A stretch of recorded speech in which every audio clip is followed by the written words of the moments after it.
ಓಂ ಶಾಂತಿ. ಮುರಳಿ ದಿನಾಂಕ 2-4-2025. ಬಾಪ್ದಾದ ಮಧುಬನ.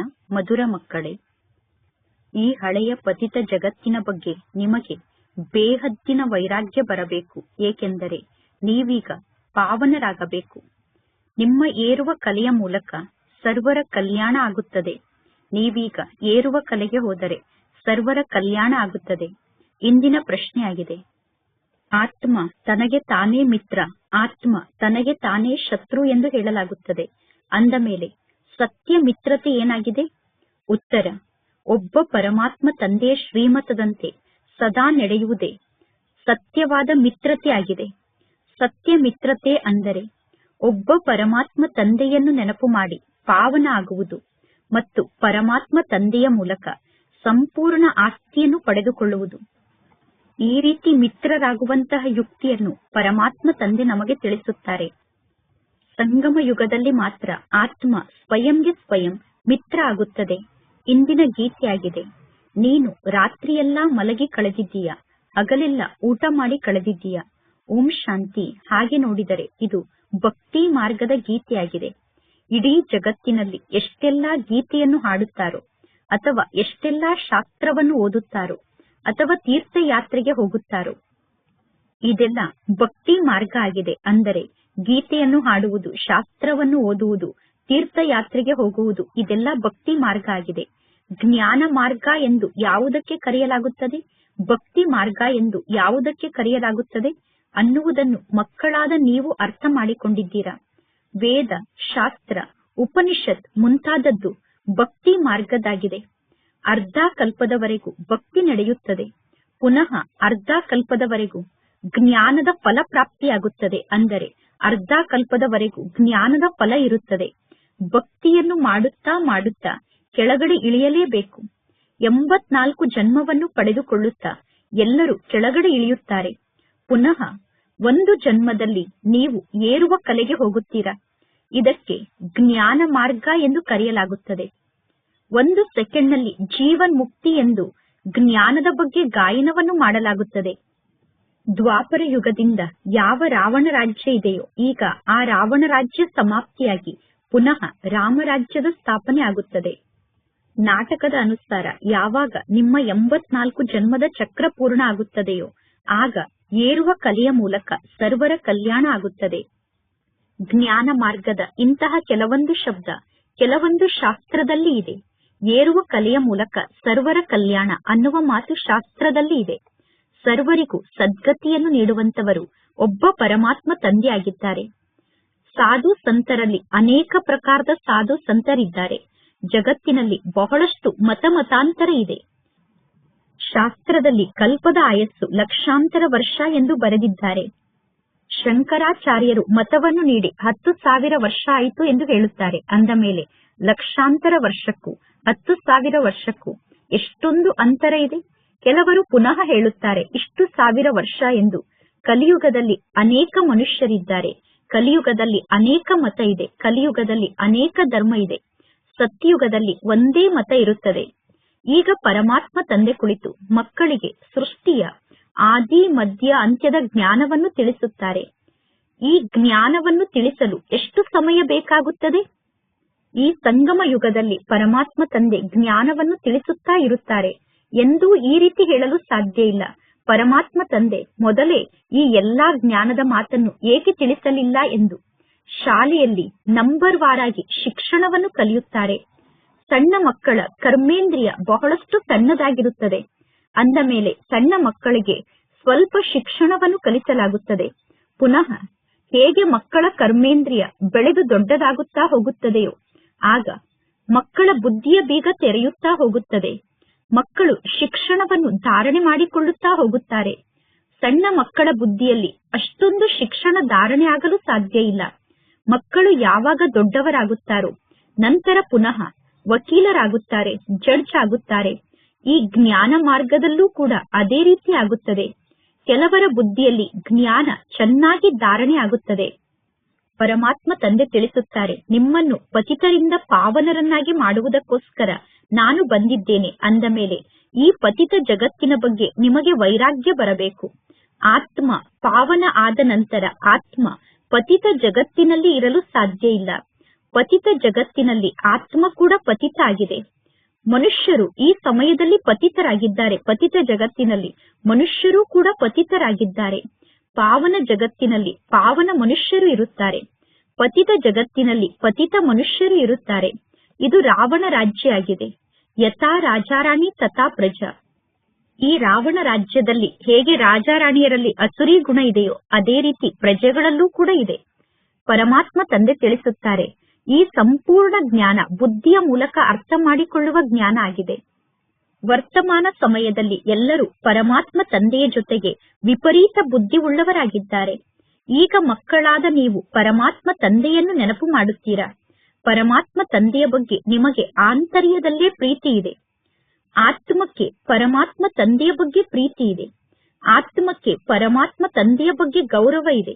ಏಕೆಂದರೆ ಈಗ ಆತ್ಮ ಪರಮಾತ್ಮ ತಂದೆಯ ಬಗ್ಗೆ ಅರ್ಥ ಮಾಡಿಕೊಂಡಿದೆ. ಇಲ್ಲಿ ನೀವು ತಂದೆಯ ಸಮ್ಮುಖದಲ್ಲಿ ಕುಳಿತಿದ್ದೀರಾ. ಪರಮಾತ್ಮ ಶಿವ ತಂದೆಯ ಮೂಲಕ ಜ್ಞಾನವನ್ನು ಕೇಳುತ್ತಿದ್ದೀರಾ. ಮನುಷ್ಯ ಸೃಷ್ಟಿಯ ಬೀಜ ರೂಪ ಪರಮಾತ್ಮ ತಂದೆ ಆಗಿದ್ದಾರೆ. ಪರಮಾತ್ಮ ತಂದೆ ಜ್ಞಾನದ ಸಾಗರ, ಪ್ರೇಮದ ಸಾಗರ, ಆನಂದದ ಸಾಗರ ಆಗಿದ್ದಾರೆ. ಗೀತಾ ಜ್ಞಾನದಾತ ಪರಂಪಿತ ತ್ರಿಮೂರ್ತಿ ಶಿವ ಪರಮಾತ್ಮ ವಾಚ್ ಆಗಿದೆ. ತ್ರಿಮೂರ್ತಿ ಅನ್ನುವ ಶಬ್ದವನ್ನು ಅವಶ್ಯವಾಗಿ ಬರೆಯಬೇಕು. ಏಕೆಂದರೆ ತ್ರಿಮೂರ್ತಿಗಳ ಬಗ್ಗೆ ಗಾಯನ ಇದೆ. ಬ್ರಹ್ಮನ ಮೂಲಕ ಸ್ಥಾಪನೆ ಅಂದ ಮೇಲೆ ಅವಶ್ಯವಾಗಿ ಬ್ರಹ್ಮನ ಮೂಲಕ ಪರಮಾತ್ಮ ತಂದೆ ಜ್ಞಾನವನ್ನು ತಿಳಿಸುತ್ತಾರೆ. ಶ್ರೀಕೃಷ್ಣ ಎಂದೂ ಕೂಡ ಶಿವ ಭಗವಾನ್ ವಾಚ್ ಎಂದು ಹೇಳುವುದಿಲ್ಲ. ಪ್ರೇರಣೆಯ ಮೂಲಕ ಇಲ್ಲಿ ಯಾವ ಕಾರ್ಯವೂ ನಡೆಯುವುದಿಲ್ಲ. ಪರಮಾತ್ಮ ಶಿವ ತಂದೆ ಕೃಷ್ಣನ ತನುವಿನಲ್ಲಿ ಪ್ರವೇಶ ಆಗಲು ಸಾಧ್ಯ ಇಲ್ಲ. ಶಿವ ತಂದೆ ಪರದೇಶಕ್ಕೆ ಬರುತ್ತಾರೆ. ಸತ್ಯುಗ ಶ್ರೀಕೃಷ್ಣನ ದೇಶ ಆಗಿದೆ. ಅಂದ ಮೇಲೆ ಶ್ರೀಕೃಷ್ಣನ ಮಹಿಮೆಯೇ ಬೇರೆ ಆಗಿದೆ. ಶಿವ ತಂದೆಯ ಮಹಿಮೆಯೇ ಬೇರೆ ಆಗಿದೆ. ಮುಖ್ಯವಾದ ಮಾತು ಅಂದರೆ ಪರಮಾತ್ಮ ಶಿವ ತಂದೆ ಮತ್ತು ಶ್ರೀಕೃಷ್ಣನ ಮಹಿಮೆಯ ಬಗ್ಗೆ ಅರ್ಥ ಮಾಡಿಕೊಳ್ಳುವುದಾಗಿದೆ. ಸತ್ಯಯುಗದಲ್ಲಿ ಭಗವದ್ಗೀತೆಯನ್ನು ಯಾರೂ ಓದುವುದಿಲ್ಲ. ಭಕ್ತಿ ಮಾರ್ಗದಲ್ಲಿ ಜನ್ಮ ಜನ್ಮಾಂತರದಿಂದ ಎಲ್ಲರೂ ಭಗವದ್ಗೀತೆಯನ್ನು ಓದುತ್ತಿದ್ದಾರೆ. ಜ್ಞಾನ ಮಾರ್ಗದಲ್ಲಿ ಭಗವದ್ಗೀತೆಯನ್ನು ಓದಲು ಸಾಧ್ಯ ಇಲ್ಲ. ಭಕ್ತಿ ಮಾರ್ಗದಲ್ಲಿ ಜ್ಞಾನದ ಮಾತು ಇರುವುದಿಲ್ಲ. ಈಗ ಪರಮಾತ್ಮ ತಂದೆ ರಚಯಿತ ಆದಂತಹ ತಮ್ಮ ಬಗ್ಗೆ ಮತ್ತು ರಚನೆಯ ಆದಿ ಮಧ್ಯ ಅಂತ್ಯದ ಬಗ್ಗೆ ಜ್ಞಾನವನ್ನು ನೀಡುತ್ತಾರೆ. ಮನುಷ್ಯರಿಗೆ ರಚಯಿತ ಎಂದು ಕರೆಯಲು ಸಾಧ್ಯ ಇಲ್ಲ. ಮನುಷ್ಯರು ರಚಯಿತ ಆಗಲು ಸಾಧ್ಯ ಇಲ್ಲ. ಮನುಷ್ಯರು ನಾನು ರಚಯಿತ ಆಗಿದ್ದೇನೆ ಎಂದು ಎಂದೂ ಹೇಳಲು ಸಾಧ್ಯ ಇಲ್ಲ. ಪರಮಾತ್ಮ ತಂದೆ ಸ್ವಯಂ ತಿಳಿಸುತ್ತಾರೆ, ನಾನು ಮನುಷ್ಯ ಸೃಷ್ಟಿಯ ಬೀಜ ರೂಪ ಆಗಿದ್ದೇನೆ. ನಾನು ಜ್ಞಾನದ ಸಾಗರ, ಪ್ರೇಮದ ಸಾಗರ, ಸರ್ವರ ಸದ್ಗತಿದಾತ ಆಗಿದ್ದೇನೆ. ಶ್ರೀಕೃಷ್ಣನ ಮಹಿಮೆಯೇ ಬೇರೆ ಆಗಿದೆ. ಅಂದ ಮೇಲೆ ಶ್ರೀಕೃಷ್ಣನ ಮಹಿಮೆ ಮತ್ತು ಪರಮಾತ್ಮ ಶಿವ ತಂದೆಯ ಮಹಿಮೆಯ ಅಂತರವನ್ನು ನೀವು ಬರೆಯಬೇಕು.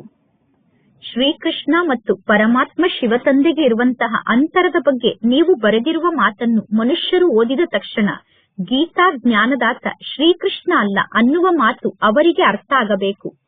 ಗೀತಾ ಜ್ಞಾನದಾತ ಶ್ರೀಕೃಷ್ಣ ಅಲ್ಲ ಅನ್ನುವ ಮಾತನ್ನು ಜನ ಸ್ವೀಕಾರ ಮಾಡಿದರೆ ನೀವು ವಿಜಯವನ್ನು ಪಡೆದುಕೊಂಡಂತೆ. ಮನುಷ್ಯರು ಶ್ರೀಕೃಷ್ಣನಿಗೋಸ್ಕರ ಎಷ್ಟೊಂದು ಕಷ್ಟವನ್ನು ಪಡುತ್ತಾರೆ. ಹೇಗೆ ಶಿವನ ಭಕ್ತರು ಶಿವನಿಗೋಸ್ಕರ ತಮ್ಮ ತಲೆಯನ್ನೇ ಕಟ್ ಮಾಡಿ ಇಡಲು ತಯಾರಾಗುತ್ತಾರೆ. ಕೇವಲ ನಾನು ಶಿವನ ಹತ್ತಿರ ಹೋಗಬೇಕು ಅನ್ನುವ ವಿಚಾರ ಆ ಭಕ್ತರಿಗೆ ಇರುತ್ತದೆ. ಅದೇ ರೀತಿ ಶ್ರೀಕೃಷ್ಣನ ಭಕ್ತರು ನಾನು ಶ್ರೀಕೃಷ್ಣನ ಬಳಿ ಹೋಗಬೇಕು ಎಂದು ತಿಳಿದುಕೊಳ್ಳುತ್ತಾರೆ. ಆದರೆ ಯಾರು ಶ್ರೀಕೃಷ್ಣನ ಬಳಿ ಹೋಗಲು ಸಾಧ್ಯ ಇಲ್ಲ. ಶ್ರೀಕೃಷ್ಣನ ಸಮ್ಮುಖಕ್ಕೆ ಹೋಗಿ ಸ್ವಯಂ ಅನ್ನು ಅರ್ಪಣೆ ಮಾಡಿಕೊಳ್ಳುವ ಮಾತಿಲ್ಲ. ದೇವಿಯರ ಸಮ್ಮುಖಕ್ಕೆ ಹೋಗಿ ಸ್ವಯಂ ಅನ್ನು ಅರ್ಪಣೆ ಮಾಡಿಕೊಳ್ಳುತ್ತಾರೆ. ದೇವತೆಗಳ ಸಮ್ಮುಖಕ್ಕೆ ಹೋಗಿ ಎಂದೂ ಸ್ವಯಂನ ಶರೀರವನ್ನು ಅರ್ಪಣೆ ಮಾಡುವುದಿಲ್ಲ. ನೀವೆಲ್ಲರೂ ದೇವಿಯರಾಗಿದ್ದೀರಾ. ನೀವೀಗ ಶಿವತಂದೆಗೆ ಮಕ್ಕಳಾಗಿದ್ದೀರಾ. ಅಂದ ಮೇಲೆ ನೀವೀಗ ಪರಮಾತ್ಮ ಶಿವತಂದೆಗೆ ಬಲಿಹಾರಿ ಆಗುತ್ತೀರಾ. ಶಾಸ್ತ್ರದಲ್ಲಿ ಹಿಂಸಕ ಮಾತನ್ನು ಬರೆದು ಬಿಟ್ಟಿದ್ದಾರೆ. ನೀವೀಗ ಪರಮಾತ್ಮ ಶಿವತಂದೆಗೆ ಮಕ್ಕಳಾಗಿದ್ದೀರಾ. ನೀವು ತನು ಮನ ಧನದ ಮೂಲಕ ಪರಮಾತ್ಮ ತಂದೆಗೆ ಸಂಪೂರ್ಣ ಸಮರ್ಪಿತ ಆಗುತ್ತೀರಾ. ನೀವು ತನು ಮನ ಧನವನ್ನು ಅರ್ಪಣೆ ಮಾಡುತ್ತೀರಾ. ಇಲ್ಲಿ ಬೇರೆ ಯಾವುದೇ ಪ್ರಕಾರದ ಅರ್ಪಣೆಯ ಮಾತು ಇಲ್ಲ. ಆದ್ದರಿಂದ ಶಿವತಂದೆಗೆ ಸ್ವಯಂ ಅನ್ನು ಅರ್ಪಣೆ ಮಾಡಿಕೊಳ್ಳುತ್ತಾರೆ ಮತ್ತು ದೇವಿಯರ ಸಮ್ಮುಖದಲ್ಲಿ ಸ್ವಯಂ ಅನ್ನು ಅರ್ಪಣೆ ಮಾಡಿಕೊಳ್ಳುತ್ತಾರೆ. ಕಾಶಿಗೆ ಹೋಗಿ ಕಾಶಿಯಲ್ಲಿರುವಂತಹ ಬಾವಿಯಲ್ಲಿ ಹಾರಿ ಸ್ವಯಂನ ಶರೀರವನ್ನು ಅರ್ಪಣೆ ಮಾಡುವಂತಹ ಕಾರ್ಯವನ್ನು ಈಗ ಗೌರ್ಮೆಂಟ್ ಬಂದ್ ಮಾಡಿಬಿಟ್ಟಿದೆ. ಈಗ ಆ ಖಡ್ಗಗಳು ಆ ಬಾವಿಯಲ್ಲಿ ಇಲ್ಲ. ಭಕ್ತಿ ಮಾರ್ಗದಲ್ಲಿ ಸ್ವಯಂನ ಶರೀರದ ಅಪಘಾತವನ್ನು ಮಾಡಿಕೊಂಡು ಸ್ವಯಂಗೆ ಸ್ವಯಂ ಶತ್ರು ಆಗುವಂತಹ ಉಪಾಯವನ್ನು ರಚನೆ ಮಾಡುತ್ತಾರೆ. ಸ್ವಯಂಗೆ ಸ್ವಯಂ ಮಿತ್ರರಾಗಲು ಉಪಾಯ ಒಂದೇ ಆಗಿದೆ. ಆ ಉಪಾಯವನ್ನು ಪರಮಾತ್ಮ ತಂದೆ ತಿಳಿಸುತ್ತಾರೆ. ಸ್ವಯಂಗೆ ಸ್ವಯಂ ಮಿತ್ರರಾಗುವುದಕ್ಕೋಸ್ಕರ ಪಾವನರಾಗಿ ತಂದೆಯ ಮೂಲಕ ಸಂಪೂರ್ಣ ಆಸ್ತಿಯನ್ನು ಪಡೆದುಕೊಳ್ಳಿ ಎಂದು ಒಬ್ಬ ಪರಮಾತ್ಮ ತಂದೆಯ ಶ್ರೀಮತದಂತೆ ನಡೆಯಿರಿ. ಪರಮಾತ್ಮ ತಂದೆಯ ಶ್ರೀಮತದಂತೆ ನಡೆಯುವುದೇ ಸ್ವಯಂನ ಜೊತೆಗೆ ಸ್ವಯಂ ಮಿತ್ರತ್ವವನ್ನು ಜೋಡಣೆ ಮಾಡುವುದು, ಅಂದರೆ ಸ್ವಯಂಗೆ ಸ್ವಯಂ ಮಿತ್ರರಾಗುವುದಾಗಿದೆ. ಜೀವಾತ್ಮ ತನಗೆ ತಾನೇ ಶತ್ರು ಆಗಿದೆ, ಜೀವಾತ್ಮ ತನಗೆ ತಾನೇ ಮಿತ್ರ ಆಗಿದೆ ಎಂದು ಹೇಳುತ್ತಾರೆ.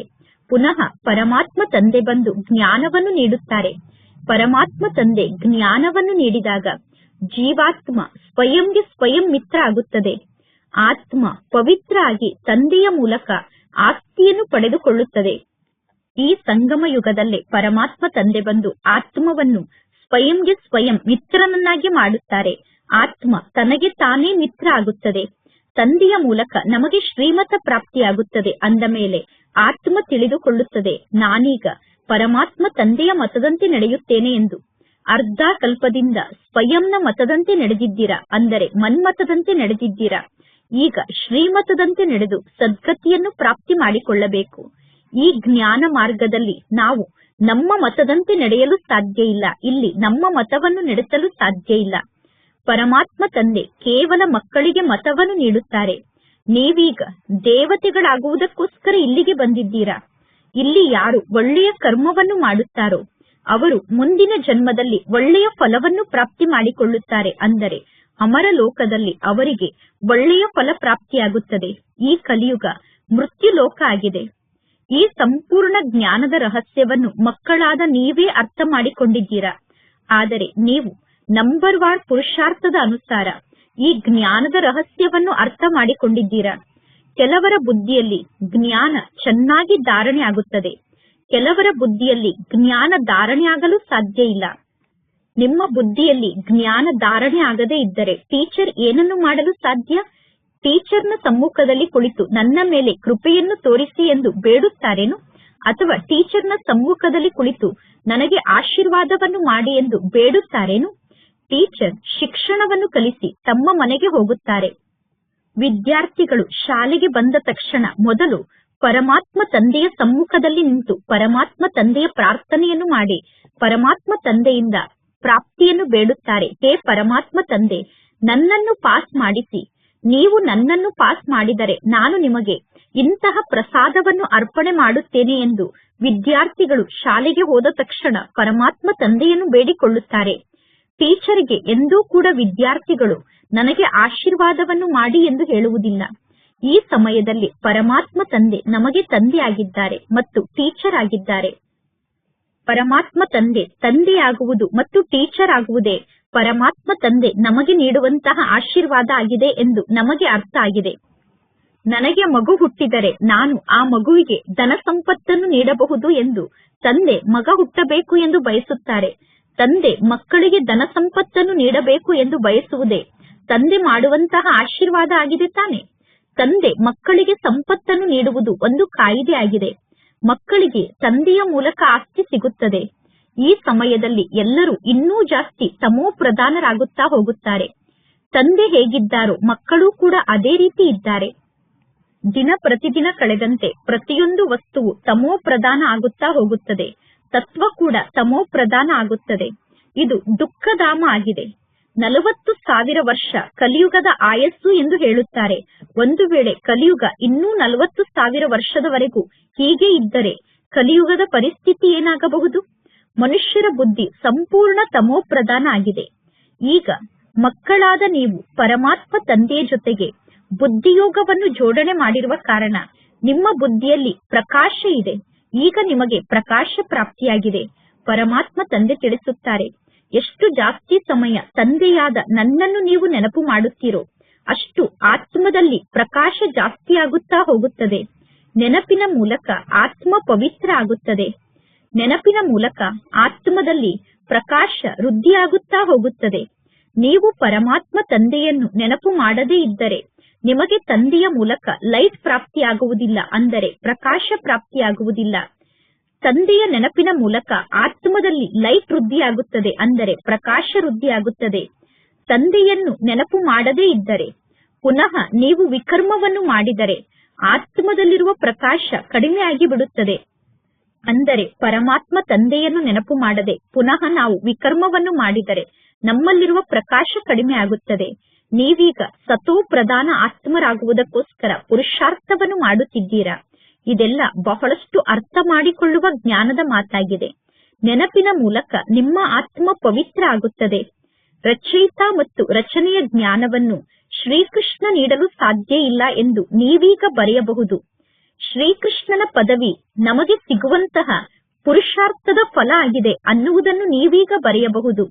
ನೀವೀಗ ಬರೆಯಬೇಕು, 84ನೇ ಜನ್ಮದ ಅಂತಿಮ ಜನ್ಮದಲ್ಲಿ ಶ್ರೀಕೃಷ್ಣನ ಆತ್ಮ ಪುನಃ ಜ್ಞಾನವನ್ನು ಪಡೆದುಕೊಳ್ಳುತ್ತಿದೆ. ಶ್ರೀಕೃಷ್ಣನ ಆತ್ಮ ಈ 84 ಜನ್ಮದ ಅಂತಿಮ ಜನ್ಮದಲ್ಲಿ ಜ್ಞಾನವನ್ನು ಪಡೆದುಕೊಂಡು ಪುನಃ ನಂಬರ್ 1 ಬರುತ್ತದೆ ಎಂದು ನೀವೀಗ ಬರೆಯಬಹುದು. ಪರಮಾತ್ಮ ತಂದೆ ಮಕ್ಕಳಿಗೆ ತಿಳಿಸಿದ್ದಾರೆ, ಸತ್ಯಯುಗದಲ್ಲಿ 9 ಲಕ್ಷ ಜನಸಂಖ್ಯೆ ಇರುತ್ತದೆ. ನಂತರ ಜನಸಂಖ್ಯೆ ವೃದ್ಧಿಯಾಗುತ್ತಾ ಹೋಗುತ್ತದೆ. ಸತ್ಯಯುಗದಲ್ಲಿ ಬಹಳಷ್ಟು ಜನ ದಾಸದಾಸಿಯರು ಇರುತ್ತಾರೆ. ಆ ದಾಸದಾಸಿಯರು ಕೂಡ ಸಂಪೂರ್ಣ 84 ಜನ್ಮವನ್ನು ಪಡೆದುಕೊಳ್ಳುತ್ತಾರೆ. 84 ಜನ್ಮವನ್ನು ಲೆಕ್ಕ ಮಾಡಲಾಗುತ್ತದೆ. ಯಾರು ಚೆನ್ನಾಗಿ ಪರೀಕ್ಷೆಯನ್ನು ಪಾಸ್ ಮಾಡುತ್ತಾರೋ ಅವರೇ ಮೊದಲನೇ ನಂಬರ್ನಲ್ಲಿ ಬರುತ್ತಾರೆ. ಅಂದರೆ ಚೆನ್ನಾಗಿ ಪರೀಕ್ಷೆಯನ್ನು ಪಾಸ್ ಮಾಡಿದವರು ಸತ್ಯಯುಗದ ಆದಿಯಲ್ಲಿ ಬರುತ್ತಾರೆ. ಇನ್ನು ಯಾರು ಎಷ್ಟು ಲೇಟ್ ಆಗಿ ಈ ಸೃಷ್ಟಿಗೆ ಬರುತ್ತಾರೋ ಅಷ್ಟು ಈ ಜಗತ್ತಿಗೆ ಹಳೆಯ ಮನೆ ಎಂದು ಕರೆಯಲಾಗುತ್ತದೆ. ಲೇಟ್ ಆಗಿ ಈ ಸೃಷ್ಟಿಗೆ ಬಂದರೆ ಹಳೆಯ ಮನೆಗೆ ಬಂದಂತೆ ಹೊಸ ಮನೆ ನಿರ್ಮಾಣ ಆಗುತ್ತದೆ. ಹೊಸ ಮನೆ ನಿರ್ಮಾಣ ಆದ ನಂತರ ದಿನ ಪ್ರತಿದಿನ ಕಳೆದಂತೆ ಮನೆಯ ಆಯಸ್ಸು ಕಡಿಮೆ ಆಗುತ್ತಾ ಹೋಗುತ್ತದೆ. ಸತ್ಯಯುಗದಲ್ಲಿ ಚಿನ್ನದ ಮಹಲ್ ನಿರ್ಮಾಣ ಆಗುತ್ತದೆ. ಅಂದ ಮೇಲೆ ಆ ಚಿನ್ನದ ಮಹಲ್ ಹಳೆಯ ಮಹಲ್ ಆಗಲು ಸಾಧ್ಯ ಇಲ್ಲ. ಚಿನ್ನದ ಮಹಲ್ ಎಂದೂ ಹಳೆಯದಾಗುವುದಿಲ್ಲ. ಚಿನ್ನ ಸದಾ ಹೊಳೆಯುತ್ತಿರುತ್ತದೆ. ಪುನಃ ಚಿನ್ನದ ಮಹಲನ್ನು ಕೂಡ ಸ್ವಚ್ಛಗೊಳಿಸಬೇಕಾಗುತ್ತದೆ. ಬಲೆ ಸ್ವಚ್ಛವಾದಂತಹ ಚಿನ್ನದಿಂದ, ಸತ್ಯ ಚಿನ್ನದಿಂದ ಆಭರಣವನ್ನು ತಯಾರು ಮಾಡಿದರೂ ಕೂಡ ಕೊನೆಗೂ ಒಂದು ದಿನ ಆ ಆಭರಣದ ಹೊಳಪು ಕಡಿಮೆ ಆಗುತ್ತದೆ. ನಂತರ ಪುನಃ ಆ ಚಿನ್ನದ ಆಭರಣವನ್ನು ಪಾಲಿಶ್ ಮಾಡಬೇಕಾಗುತ್ತದೆ. ಈಗ ಮಕ್ಕಳಾದ ನೀವು ಸದಾ ಖುಷಿಯಲ್ಲಿ ಇರಬೇಕು. ನಾವೀಗ ಹೊಸ ಜಗತ್ತಿಗೆ ಹೋಗುತ್ತಿದ್ದೇವೆ ಅನ್ನುವ ಖುಷಿ ನಿಮಗೆ ಸದಾ ಇರಬೇಕು. ಈ ನರಕದಲ್ಲಿ ಇದು ನಿಮ್ಮ ಅಂತಿಮ ಜನ್ಮ ಆಗಿದೆ. ಈ ಕಣ್ಣಿನಿಂದ ನೀವು ಏನೆಲ್ಲವನ್ನು ನೋಡುತ್ತಿದ್ದೀರೋ ನಿಮಗೆ ಗೊತ್ತಿದೆ. ಈ ಸಂಪೂರ್ಣ ಜಗತ್ತೇ ಹಳೆಯ ಜಗತ್ತಾಗಿದೆ ಮತ್ತು ನಮ್ಮ ಈ ಶರೀರ ಕೂಡ ಹಳೆಯ ಶರೀರ ಆಗಿದೆ. ನಾವೀಗ ಸತ್ಯುಗ ಅಂದರೆ ಹೊಸ ಜಗತ್ತಿನಲ್ಲಿ ಹೊಸ ಶರೀರವನ್ನು ಧಾರಣೆ ಮಾಡಿಕೊಳ್ಳಬೇಕು. ನಾವೀಗ ಹೊಸ ಜಗತ್ತಾದ ಸತ್ಯಯುಗಕ್ಕೆ ಹೋಗಿ ಹೊಸ ಶರೀರವನ್ನು ಧಾರಣೆ ಮಾಡಿಕೊಳ್ಳಬೇಕು. ಸತ್ಯಯುಗದಲ್ಲಿ ಪಂಚತತ್ವ ಕೂಡ ಹೊಸದಾಗಿರುತ್ತದೆ. ಈ ರೀತಿ ಜ್ಞಾನದ ಬಗ್ಗೆ ಬುದ್ಧಿಯಲ್ಲಿ ವಿಚಾರ ಸಾಗರ ಮಂಥನ ನಡೆಯುತ್ತಿರಬೇಕು. ಇದು ಶಿಕ್ಷಣ ಆಗಿದೆ. ಅಂತ್ಯದವರೆಗೂ ಈ ಜ್ಞಾನದ ಶಿಕ್ಷಣವನ್ನು ನೀವು ಕಲಿಯುತ್ತೀರಾ. ಅಂತ್ಯದವರೆಗೂ ಇಲ್ಲಿ ಶಿಕ್ಷಣವನ್ನು ಕಲಿಸಲಾಗುತ್ತದೆ. ಪರಮಾತ್ಮ ತಂದೆ ಶಿಕ್ಷಣವನ್ನು ಕಲಿಸುವುದನ್ನು ನಿಲ್ಲಿಸಿದ ತಕ್ಷಣ ವಿನಾಶ ಆಗಿಬಿಡುತ್ತದೆ. ಅಂದ ಮೇಲೆ ಸ್ವಯಂ ಅನ್ನು ವಿದ್ಯಾರ್ಥಿ ಎಂದು ತಿಳಿದುಕೊಂಡು ನೀವು ಖುಷಿಯಲ್ಲಿ ಇರಬೇಕು. ಭಗವಂತ ತಂದೆ ನಮಗೆ ಓದಿಸುತ್ತಿದ್ದಾರೆ ಅನ್ನುವ ಖುಷಿ ನಿಮಗೆ ಇರಬೇಕು. ಪರಮಾತ್ಮ ತಂದೆ ನಮಗೆ ಓದಿಸುತ್ತಿದ್ದಾರೆ ಅನ್ನುವ ಖುಷಿ ಕಡಿಮೆ ಖುಷಿ ಏನೂ ಅಲ್ಲ. ಆದರೆ ಜೊತೆ ಜೊತೆಗೆ ಮಾಯೆ ಮಕ್ಕಳ ಮೂಲಕ ಉಲ್ಟಾ ಕಾರ್ಯವನ್ನು ಮಾಡಿಸುತ್ತದೆ. 5 ವರ್ಷ 6 ವರ್ಷದವರೆಗೂ ಪವಿತ್ರರಾಗಿ ಇರುತ್ತಾರೆ. ಪುನಃ ಮಾಯೆ ಮಕ್ಕಳನ್ನು ಕೆಳಗಡೆ ಬೀಳಿಸಿ ಬಿಡುತ್ತದೆ. ಒಮ್ಮೆ ನೀವು ಕೆಳಗಡೆ ಬಿದ್ದರೆ ಪುನಃ ನೀವು ಅಂತಹ ಶ್ರೇಷ್ಠ ಸ್ಥಿತಿಯನ್ನು ರೂಪಿಸಿಕೊಳ್ಳಲು ಸಾಧ್ಯ ಇಲ್ಲ. ನಾನು ಕೆಳಗಡೆ ಬಿದ್ದಿದ್ದೇನೆ ಅಂದ ಮೇಲೆ ಸ್ವಯಂನ ಬಗ್ಗೆ ನನಗೆ ತಿರಸ್ಕಾರ ಬರುತ್ತದೆ. ಈಗ ಮಕ್ಕಳಾದ ನೀವು ಸಂಪೂರ್ಣ ಜ್ಞಾನವನ್ನು ಸ್ಮೃತಿಯಲ್ಲಿ ಇಟ್ಟುಕೊಳ್ಳಬೇಕು. ಈ ಜನ್ಮದಲ್ಲಿ ನೀವು ಎಷ್ಟೆಲ್ಲಾ ಪಾಪವನ್ನು ಮಾಡಿದ್ದೀರೋ ಪ್ರತಿಯೊಂದು ಆತ್ಮಕ್ಕೂ ತನ್ನ ಜೀವನದ ಕಥೆಯ ಬಗ್ಗೆ ಅಂತೂ ಗೊತ್ತಿದೆ. ಈ ಜನ್ಮದಲ್ಲಿ ನಾನು ಯಾವ ಯಾವ ಪಾಪವನ್ನು ಮಾಡಿದ್ದೇನೆ ಅನ್ನುವುದು ಪ್ರತಿಯೊಬ್ಬರಿಗೂ ಗೊತ್ತಿದೆ. ಕೆಲವರ ಬುದ್ಧಿ ಮಂದ ಬುದ್ಧಿಯಾಗಿರುತ್ತದೆ, ಕೆಲವರ ಬುದ್ಧಿ ವಿಶಾಲ ಬುದ್ಧಿಯಾಗಿರುತ್ತದೆ. ಕೆಲವರು ಮಂದ ಬುದ್ಧಿಯವರಾಗಿದ್ದಾರೆ, ಕೆಲವರು ವಿಶಾಲ ಬುದ್ಧಿಯವರಾಗಿದ್ದಾರೆ. ಆದರೆ ಎಲ್ಲರಿಗೂ ಕೂಡ ತಮ್ಮ ಬಾಲ್ಯದ ಇತಿಹಾಸದ ನೆನಪಂತೂ ಇರುತ್ತದೆ. ಬ್ರಹ್ಮ ತಂದೆ ಕೂಡ ತಮ್ಮ ಬಾಲ್ಯದ ಇತಿಹಾಸವನ್ನು ತಿಳಿಸುತ್ತಾರೆ. ಬ್ರಹ್ಮ ತಂದೆಗೆ ತಮ್ಮ ಲೌಕಿಕ ಮನೆಯ ನೆನಪೂ ಕೂಡ ಇದೆ. ಆದರೆ ಈಗ ಅವರ ಲೌಕಿಕ ಮನೆ ಇರುವಂತಹ ಜಾಗದಲ್ಲೂ ಕೂಡ ಹೊಸ ಮನೆ ನಿರ್ಮಾಣ ಆಗಿರಬಹುದು. 6 ವರ್ಷದಿಂದ ಹಿಡಿದು ತಮ್ಮ ಸಂಪೂರ್ಣ ಜೀವನದ ಕತೆ ಪ್ರತಿಯೊಬ್ಬರಿಗೂ ನೆನಪಿನಲ್ಲಿ ಇರುತ್ತದೆ. ಒಂದು ವೇಳೆ ತಮ್ಮ ಜೀವನದ ಕತೆ ಮರೆತು ಹೋದರೆ ಅಂತವರಿಗೆ ಡಲ್ ಬುದ್ಧಿಯವರು, ಅಂದರೆ ದಡ್ಡರು ಎಂದು ಕರೆಯಲಾಗುತ್ತದೆ. ಪರಮಾತ್ಮ ತಂದೆ ತಿಳಿಸುತ್ತಾರೆ, ನಿಮ್ಮ ಜೀವನದ ಕಥೆಯನ್ನು ಪರಮಾತ್ಮ ತಂದೆಗೆ ಬರೆದು ತಿಳಿಸಿ. ಇದು ಜೀವನದ ಮಾತಾಗಿದೆ. ನಿಮಗೇ ಗೊತ್ತಾಗುತ್ತದೆ ಜೀವನದಲ್ಲಿ ಎಷ್ಟು ಚಮತ್ಕಾರ ಆಗಿದೆ ಎಂದು. ನಿಮ್ಮ ಜೀವನದ ಕಥೆಯನ್ನು ಬರೆದಾಗ ನನ್ನ ಜೀವನದಲ್ಲಿ ಯಾವ ಯಾವ ಮಾತಿನ ಚಮತ್ಕಾರ ಆಗಿದೆ ಎಂದು ನಿಮಗೆ ಗೊತ್ತಾಗುತ್ತದೆ. ಗಾಂಧೀಜಿ, ನೆಹರು ಮುಂತಾದವರ ಜೀವನದ ಕಥೆಯ ದೊಡ್ಡ ದೊಡ್ಡ ಪುಸ್ತಕವನ್ನು ನಿರ್ಮಾಣ ಮಾಡುತ್ತಾರೆ. ವಾಸ್ತವದಲ್ಲಿ ನಿಮ್ಮ ಜೀವನ ಬಹಳಷ್ಟು ಬೆಲೆ ಬಾಳುವಂತಹ ಜೀವನ ಆಗಿದೆ. ನಿಮ್ಮ ಈ ಜೀವನ ಬಹಳಷ್ಟು ಬೆಲೆ ಬಾಳುವಂತಹ ಜೀವನ ಆಗಿದೆ. ಈ ಸಮಯದ ನಿಮ್ಮ ಜೀವನ ಬಹಳಷ್ಟು ಅಮೂಲ್ಯ ಜೀವನ ಆಗಿದೆ, ಬೆಲೆ ಬಾಳುವಂತಹ ಜೀವನ ಆಗಿದೆ.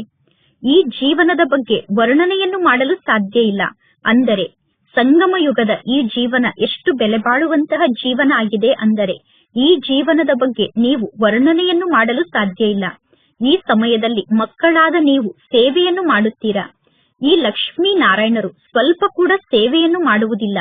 ನೀವು ಸೇವೆಯನ್ನು ಮಾಡುತ್ತೀರಾ ಅಂದ ಮೇಲೆ ನಿಮ್ಮ ಜೀವನ ಬಹಳಷ್ಟು ಬೆಲೆ ಬಾಳುವಂತಹ ಜೀವನ ಆಗಿದೆ.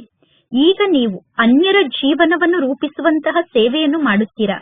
ಯಾರು ಚೆನ್ನಾಗಿ ಸೇವೆಯನ್ನು ಮಾಡುತ್ತಾರೋ ಅವರೇ ಗಾಯನಕ್ಕೆ ಯೋಗ್ಯರಾಗುತ್ತಾರೆ. ವೈಷ್ಣವ ದೇವಿಯ ಮಂದಿರ ಕೂಡ ಇದೆ ತಾನೆ. ಈಗ ಮಕ್ಕಳಾದ ನೀವು ಸತ್ಯ ಸತ್ಯ ವೈಷ್ಣವರಾಗುತ್ತೀರಾ. ವೈಷ್ಣವರು ಅಂದರೆ ಪವಿತ್ರರು. ಯಾರು ಪವಿತ್ರರಾಗಿದ್ದಾರೋ ಅವರಿಗೆ ವೈಷ್ಣವರು ಎಂದು ಕರೆಯಲಾಗುತ್ತದೆ. ಈಗ ನಿಮ್ಮ ಆಹಾರ ಪಾನೀಯ ಎಲ್ಲವೂ ವೈಷ್ಣವರ ಸಮಾನ ಆಗಿದೆ. ಅಂದರೆ ನಿಮ್ಮ ಆಹಾರ ಪಾನೀಯ ಪವಿತ್ರ ಆಗಿದೆ. ಮೊದಲನೇ ನಂಬರ್ನ ವಿಕಾರ ಆದಂತಹ ಕಾಮ ವಿಕಾರದ ಮೇಲೆ ವಿಜಯವನ್ನು ಪಡೆದುಕೊಂಡು ನೀವು ವೈಷ್ಣವರು ಅಂದರೆ ಪವಿತ್ರರಾಗಿದ್ದೀರಾ. ಜಗದಂಬೆಯ ಮಕ್ಕಳಾದ ನೀವೆಲ್ಲರೂ ಬ್ರಹ್ಮ ಕುಮಾರ್ ಬ್ರಹ್ಮ ಕುಮಾರಿಯರಾಗಿದ್ದೀರಾ. ಇಲ್ಲಿ ಬ್ರಹ್ಮ ತಂದೆ ಮತ್ತು ಸರಸ್ವತಿ ಇದ್ದಾರೆ. ಇನ್ನು ಉಳಿದವರೆಲ್ಲ ಮಕ್ಕಳಾಗಿದ್ದಾರೆ. ಅಂದರೆ ಬ್ರಹ್ಮ ತಂದೆ ಮತ್ತು ಸರಸ್ವತಿಯವರ ಸಂತಾನರು ನೀವಾಗಿದ್ದೀರಾ. ನಂಬರ್ ವಾರಾಗಿ ದೇವಿಯರು ಇದ್ದಾರೆ ತಾನೆ. ದೇವಿಯರು ನಂಬರ್ ವಾರ್ ಆಗಿದ್ದಾರೆ. ನಂಬರ್ ವಾರಾಗಿ ದೇವಿಯರ ಪೂಜೆ ನಡೆಯುತ್ತದೆ. ಇನ್ನು ದೇವಿಯರಿಗೆ ಎಷ್ಟೆಲ್ಲಾ ಭುಜವನ್ನು ತೋರಿಸಿದ್ದಾರೋ ಅದೆಲ್ಲ ಅಸತ್ಯ ಮಾತಾಗಿದೆ. ನೀವೀಗ ಅನೇಕರನ್ನು ನಿಮ್ಮ ಸಮಾನ ಮಾಡಿಕೊಳ್ಳುತ್ತೀರಾ ಅಂದ ಮೇಲೆ ನೀವು ಬ್ರಹ್ಮ ತಂದೆಗೆ ನಿಮ್ಮ ಭುಜವನ್ನು ನೀಡಿದ್ದೀರಾ ತಾನೆ. ಬ್ರಹ್ಮ ತಂದೆಗೆ 100 ಭುಜವುಳ್ಳಂತಹ ಬ್ರಹ್ಮ ಎಂದು ಹೇಳುತ್ತಾರೆ. ಬ್ರಹ್ಮ ತಂದೆಗೆ 100 ಭುಜವನ್ನು ತೋರಿಸುತ್ತಾರೆ. 1000 ಭುಜವುಳ್ಳಂತಹ ಬ್ರಹ್ಮನ ಚಿತ್ರವನ್ನು ತೋರಿಸುತ್ತಾರೆ. ಇನ್ನು ಇದೆಲ್ಲ ಭಕ್ತಿ ಮಾರ್ಗದ ಮಾತಾಗಿದೆ. ನಿಮಗೆ ಈಗ ಪುನಃ ಪರಮಾತ್ಮ ತಂದೆ ತಿಳಿಸುತ್ತಾರೆ, ದೈವಿ ಗುಣವನ್ನು ನೀವೀಗ ಧಾರಣೆ ಮಾಡಿಕೊಳ್ಳಬೇಕು. ನೀವೀಗ ಯಾರಿಗೂ ದುಃಖವನ್ನು ಕೊಡಬೇಡಿ. ಯಾರಿಗೂ ಉಲ್ಟಾ ಸುಲ್ಟಾ ಮಾರ್ಗವನ್ನು ತೋರಿಸಿ ಯಾರ ಸತ್ಯಾನಾಶವನ್ನೂ ಕೂಡ ನೀವು ಮಾಡಬೇಡಿ. ಪರಮಾತ್ಮ ತಂದೆಯನ್ನು ನೆನಪು ಮಾಡಿ, ಆಸ್ತಿಯನ್ನು ನೆನಪು ಮಾಡಿ ಅನ್ನುವ ಮುಖ್ಯವಾದ ಒಂದು ಮಾತನ್ನು ಎಲ್ಲರಿಗೂ ತಿಳಿಸಬೇಕು. ಒಳ್ಳೆಯದು. ಮಧುರಾತಿ ಮಧುರ ಅಗಲಿ ಹೋಗಿ ಮರಳಿ ಸಿಕ್ಕಿರುವ ಮಕ್ಕಳ ಪ್ರತಿ ಮಾತ್ಪಿತಾ ಬಾಪ್ ತಾದಾರವರ ನೆನಪು, ಪ್ರೀತಿ ಹಾಗೂ ಸುಪ್ರಭಾತ. ಆತ್ಮಿಕ ಮಕ್ಕಳಿಗೆ ಆತ್ಮಿಕ ತಂದೆಯ ನಮಸ್ತೆ. ಆತ್ಮಿಕ ತಂದೆಗೆ ಆತ್ಮಿಕ ಮಕ್ಕಳ ನೆನಪು, ಪ್ರೀತಿ ಹಾಗೂ ನಮಸ್ತೆ ನಮಸ್ತೆ ನಮಸ್ತೆ. ಧಾರಣೆಗೋಸ್ಕರ ಮುಖ್ಯ ಸಾರ. ಫಸ್ಟ್ ಪಾಯಿಂಟ್, ಗಾಯನ ಅಥವಾ ಪೂಜೆಗೆ ಯೋಗ್ಯರಾಗುವುದಕ್ಕೋಸ್ಕರ ಪಕ್ಕಾ ವೈಷ್ಣವರಾಗಬೇಕು. ಆಹಾರ ಪಾನೀಯವನ್ನು ಶುದ್ಧವಾಗಿ ಇಟ್ಟುಕೊಳ್ಳುವುದರ ಜೊತೆಗೆ ಪವಿತ್ರರಾಗಿ ಇರಬೇಕು. ಈ ಅಮೂಲ್ಯ ಜೀವನದಲ್ಲಿ ಸೇವೆಯನ್ನು ಮಾಡಿ ಅನೇಕರ ಜೀವನವನ್ನು ಶ್ರೇಷ್ಠ ಜೀವನವನ್ನಾಗಿ ಮಾಡಬೇಕು. ಸೆಕೆಂಡ್ ಪಾಯಿಂಟ್, ಪರಮಾತ್ಮ ತಂದೆಯ ಜೊತೆಗೆ ಹೇಗೆ ಯೋಗವನ್ನು ಜೋಡಣೆ ಮಾಡಬೇಕು ಅಂದರೆ ಆ ಯೋಗದ ಮೂಲಕ ಆತ್ಮದಲ್ಲಿ ಲೈಟ್ ಜಾಸ್ತಿ ಆಗಬೇಕು. ಅಂದರೆ ನೀವು ತಂದೆಯ ಜೊತೆಗೆ ಎಷ್ಟು ಯೋಗವನ್ನು ಜೋಡಣೆ ಮಾಡಬೇಕು ಅಂದರೆ ಆ ಯೋಗದ ಮೂಲಕ ಆತ್ಮದಲ್ಲಿ ಪ್ರಕಾಶ ವೃದ್ಧಿ ಆಗಬೇಕು. ಯಾವುದೇ ಪ್ರಕಾರದ ವಿಕರ್ಮವನ್ನು ಮಾಡಿ ಪ್ರಕಾಶವನ್ನು ಕಡಿಮೆ ಮಾಡಿಕೊಳ್ಳಬಾರದು. ವಿಕರ್ಮವನ್ನು ಮಾಡಿ ಆತ್ಮದಲ್ಲಿರುವ ಲೈಟ್ ಅನ್ನು ಕಡಿಮೆ ಮಾಡಿಕೊಳ್ಳಬಾರದು. ಸ್ವಯಂಗೆ ಸ್ವಯಂ ಮಿತ್ರರಾಗಿ ಸ್ವಯಂನ ಜೊತೆ ಮಿತ್ರತ್ವವನ್ನು ಇಟ್ಟುಕೊಳ್ಳಬೇಕು.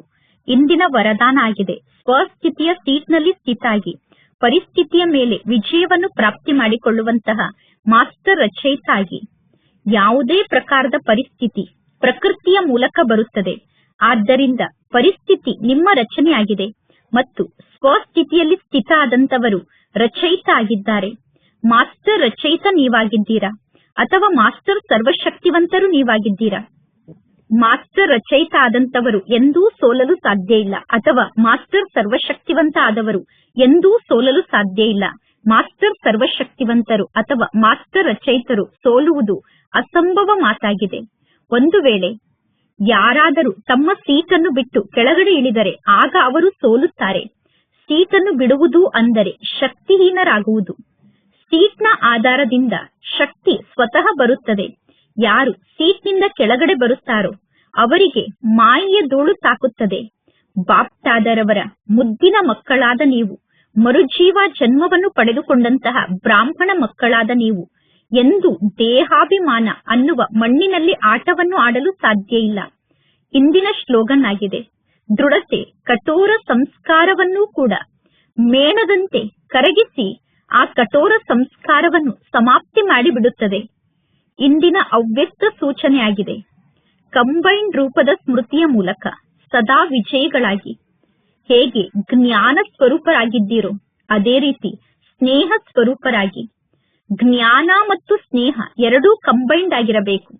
ಏಕೆಂದರೆ ಜ್ಞಾನ ಬೀಜ ಆಗಿದೆ, ಸ್ನೇಹ ನೀರಾಗಿದೆ. ಒಂದು ವೇಳೆ ಜ್ಞಾನ ಅನ್ನುವ ಬೀಜಕ್ಕೆ ಸ್ನೇಹ ಅನ್ನುವ ನೀರು ಸಿಗದೇ ಇದ್ದರೆ ಅಲ್ಲಿ ಫಲ ಪ್ರಾಪ್ತಿಯಾಗುವುದಿಲ್ಲ. ಜ್ಞಾನದ ಜೊತೆಗೆ ಮನಸ್ಸಿನಲ್ಲಿ ಸ್ನೇಹ ಇದ್ದಾಗ ಪ್ರಾಪ್ತಿ ಅನ್ನುವ ಫಲ ನಮಗೆ ಸಿಗುತ್ತದೆ. ಒಳ್ಳೆಯದು. ಓಂ ಶಾಂತಿ.